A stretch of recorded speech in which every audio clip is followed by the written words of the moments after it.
मैया की जय। बोले सच्चे दरबार की जय।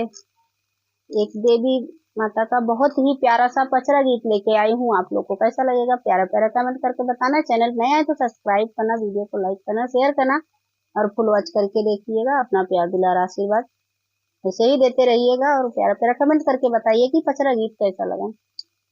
देवी करबई सुमिरनवा हो निमिया के पेड़वा ना।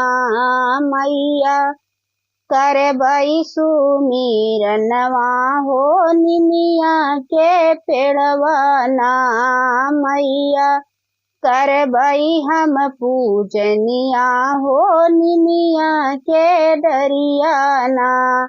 तब तऊ कहू हो मैया गाढ़े दिनवा अइबे होयन के दिनवाना। तब तऊ कहू हो मैया गाढ़े दिनवा अइबे होयन के दिनवाना।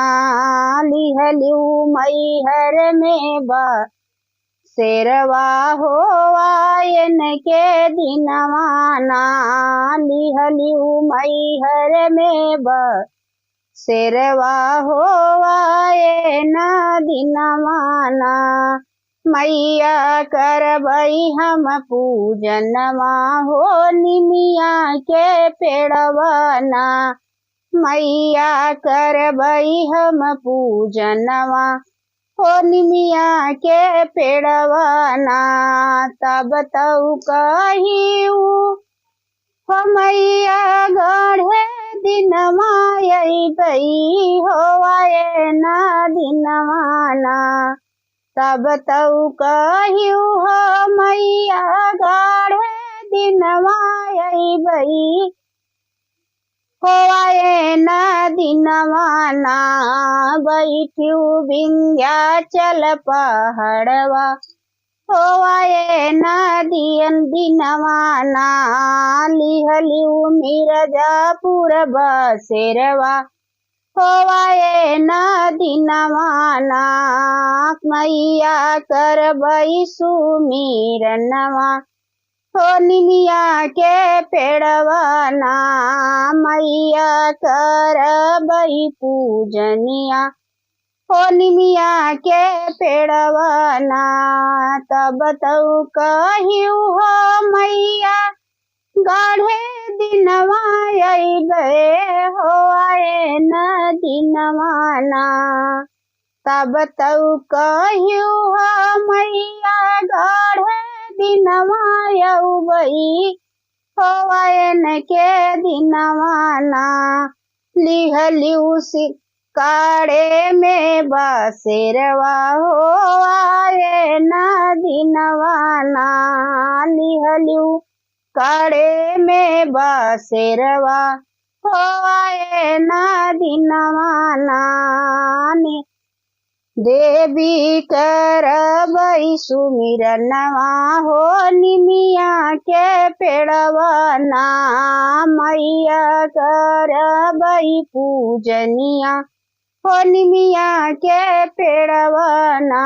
तब तऊ कहू हो मैया गाढ़े दिनवा अइबई होयन दिनवाना। होयन दिनवाना। लिहलू जम्बू में बसेरवा होयन दिनवाना। लिहलू कटरा में बसेरवा होयन दिनवाना।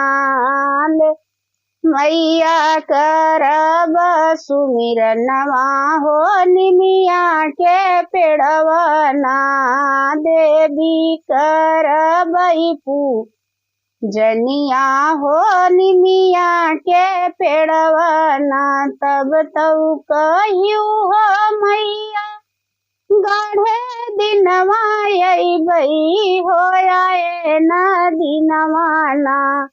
लिहलू चौकियन बसेरवा हो आए ना दिनवाना लिहलू चौकिया न बसेरवा हो आए ना दिनवाना देवी कर सुमिरनवा हो निमिया के पेड़वा ना मैया कर पूजनिया हो आए निमिया के पेड़वा ना तब तऊ कही मैया गढ़े दिनवा अइबे हो आए ना दिनवा ना लिहलू मुंबई बसेरवा हो आए ना दिनवा ना लिहलू मुंबई में बसेरवा हो